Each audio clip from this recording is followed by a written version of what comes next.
Hello students, मैं उज्जवल कुमार वर्मा आज के इस वीडियो लेक्चर में द्विघात समीकरण के हल के बारे में चर्चा करने जा रहा हूं। स्टूडेंट, द्विघात समीकरण को हल करने के हमारे पास एक विधि है जिसे हम गुणनखंड विधि कहते हैं।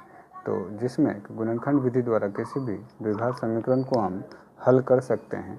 तो आइए स्टूडेंट एक प्रश्न की चर्चा करें तो आपको ज़्यादा बेहतर समझ में आएगा। तो जैसे पहला प्रश्न कह रहा है स्टूडेंट, देखें कि गुणनखंड द्वारा समीकरण 2x² - 5x + 3 = 0 के मूल ज्ञात करें।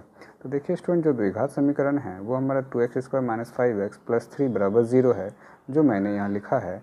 तो चूँकि द्विघात समीकरण में गुणनखंड विधि द्वारा हम लोग क्या करते हैं, जब इसके हल को निकालते हैं तो हम लोग इसके मध्य पद को पहले देखते हैं। तो मध्य पद हमारा -5x है और -5x को आप -2x - 3x तोड़ करके लिख सकते हैं और इसे हम इस तरह से विभक्त करते हैं ताकि इन दोनों का गुणनफल प्रथम पद और अंतिम पद के गुणनफल के बराबर हो जाए। जैसे आप इन दोनों को गुना करें स्टूडेंट, देखें तो -2x × -3x यह 6x² हो जाएगा और 6x² को 2x² × 3 लिख सकते हैं, जो कि प्रथम पद 2x² और इंटू अंतिम पद 3 के गुणनफल के बराबर हो गया। तो अब देखें स्टूडेंट, जो समीकरण दिया हुआ था तो 5x को हमने ब्रेक करके -2x और -3x लिखा है और इसके आगे हमें ये समीकरण 1 से आया है। और इसके आगे आप देखें कि प्रथम दो पदों से 2x कॉमन लिया तो हमें बच गया x - 1 और अंतिम दो पदों से -3 कॉमन ले लिया तो बच गया x - 1। और अब x - 1 हमने क्या किया, इन दोनों ही पदों से कॉमन ले लिया तो हमें आ गया 2x - 3। और ये जो है द्विघात समीकरण जो था वो रैखिक बहुपद के गुणनफल के रूप में आ गया और हम इसको जो है इसके गुणनफल को बराबर 0 लिखे हैं। और इसके बाद इसको बारी बारी से 0 करेंगे तो हमें यहाँ से x का जो मान आएगा, एक आएगा 3/2 और दूसरा आएगा x = 1। ये हमारे द्विघात समीकरण के हल होंगे। इसी प्रकार से स्टूडेंट एक प्रश्न को और हल कर लें तो हमें और भी अच्छे से समझ में आएगा। जैसे 6x² - x - 2 = 0 है और हमें इसकी हल निकालनी है। तो इसके जो हमारे इस समीकरण में मध्य पद है वो हमारा -x है और -x को हम -4x + 3x लिख सकते हैं स्टूडेंट।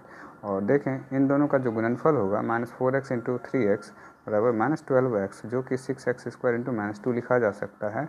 और ये जो है प्रथम पद इस समीकरण में और अंतिम पद -2 है, तो इन दोनों के गुणनफल के बराबर हो गया। तो इसका अर्थ यह है स्टूडेंट कि -x को -4x और +3x आप लिख सकते हैं। तो समीकरण 1 से मैंने ऐसा लिख दिया और इनमें प्रथम दो पदों से 2x कॉमन आ रहा है तो 2x हमने कॉमन कर लिया और जो शेष बच गया 3x - 2 वो रह गया और प्लस अंतिम दो पदों से 1 कॉमन करके 3x - 2 लिखा है। और फाइनली ये जो है 3x - 2 कॉमन लिया तो 2x + 1 हमारा रह गया और इसको बारी बारी से हमने 0 किया, या तो यह 0 या फिर यह 0। तो यहाँ से हमारा x का मान -1/2 और अंतिम रैखिक पद से वो x = 2/3 आया। तो ये जो x के दो वैल्यू आए स्टूडेंट, ये दिए गए समीकरण के मूल कहलाएंगे। तो इस प्रकार से हम देख रहे हैं कि किसी भी द्विघात समीकरण को उसके मध्य पद को विभक्त करके उसका हम हल किस रूप से निकालते हैं। अगला प्रश्न है स्टूडेंट, ये ध्यान से देखें। जैसा कि ये कह रहा है, ऐसी दो संख्याएं ज्ञात करें जिनका योग 27 और गुणनफल 128 हो। तो देखें स्टूडेंट कि दो संख्याएं ज्ञात करनी है, तो मैंने पहली संख्या x मानी है। चूंकि दोनों का योग 27 है तो इसलिए दूसरी संख्या 27 - x हो जाएगा। अब प्रश्न का अगला भाग कहता है कि इनका गुणनफल दिया है, इन संख्याओं का गुणनफल 182 है।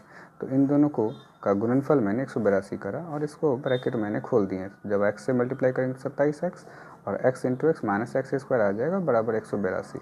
182 को मैंने दाएं से बाएं रखा है तो समीकरण इस रूप में आ गया और फिर हमने माइनस कॉमन ले लिया तो x² - 27x + 182 = 0। माइनस जो है राइट साइड जाकर के ये अपना साइन बदल देगा तो हमें सिर्फ x² - 27x + 182 = 0 आ जाएगा। अब आप x² - 27x + 182 को ध्यान से देखें तो यह एक द्विघात समीकरण के रूप में है जिसका कि जो मध्य पद है -27, तो -27 को -13x - 14x लिखा है। और जब आप ये देखेंगे तो इन दोनों का गुणनफल 182 x² है। 182 अंतिम पद और ये प्रथम पद के गुणनफल के रूप में आ गया।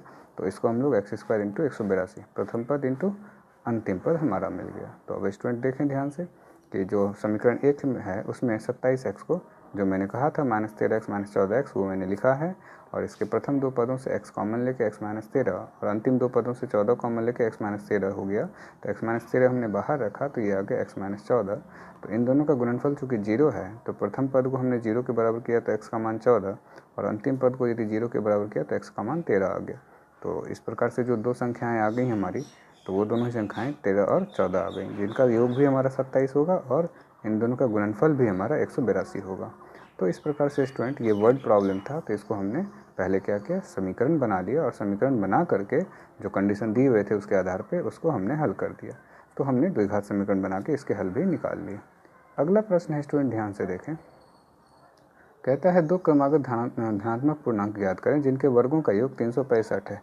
तो स्टूडेंट यहाँ पे कह रहा है दो क्रमागत धनात्मक पूर्णांक, क्रमागत, तो यदि हमने एक को x माना है तो दूसरा x+1 हो जाएगा, और प्रश्न के अनुसार से कह रहा है इन दोनों के वर्गों का योग 365 है, तो हमने ये लिख दिया। अब इसको रहने दें और इसको आप a+b का होल स्क्वायर पे तोड़ेंगे तो ये इतना आ जाएगा x² + 2x+1 बराबर 365। अब हमने इसको सरल कर दिया, x² और x² 2x², ये हमारा 2x और ये 1 रह गया, और 365 को हमने शिफ्ट कर दिया लेफ्ट साइड में तो बराबर 0। अभी देखें इसको स्टूडेंट, 2x² 2x और 1 में से 365 जाएगा तो -364 बराबर 0। तो 2 कॉमन लेकर के आप देखें तो जो द्विघात समीकरण हमारा बना स्टूडेंट x² + x - 182 बराबर 0। तो चूँकि 2 हमारा 0 के बराबर तो हो नहीं सकता, तो इसलिए हमने इसको 0 कर दिया और इसको हमने ब्रेक किया है। तो इसके मध्य पद को जो x है 14x - 13x लिखा, और चूँकि इन दोनों का गुणनफल जो है ये प्रथम और अंतिम पद के गुणनफल के बराबर है, तो इसलिए हमने इसको 14x - 13x लिखा। प्रथम दो पदों से स्टूडेंट x कॉमन ले लिया तो x+14, और अंतिम दो पदों से 13 कॉमन लिया तो x+14। x+14 पूरे से बाहर करेंगे तो x - 13 आ जाएगा स्टूडेंट। और अब फाइनली देखें कि या तो यह 0 होगा या फिर ये 0 होगा। तो जब x+14 को हमने 0 किया तो यहाँ से x का मान -14, और जब x - 13 को 0 किया तो x का मान 13 आ गया। x - 13 बराबर 0 तो x बराबर 13।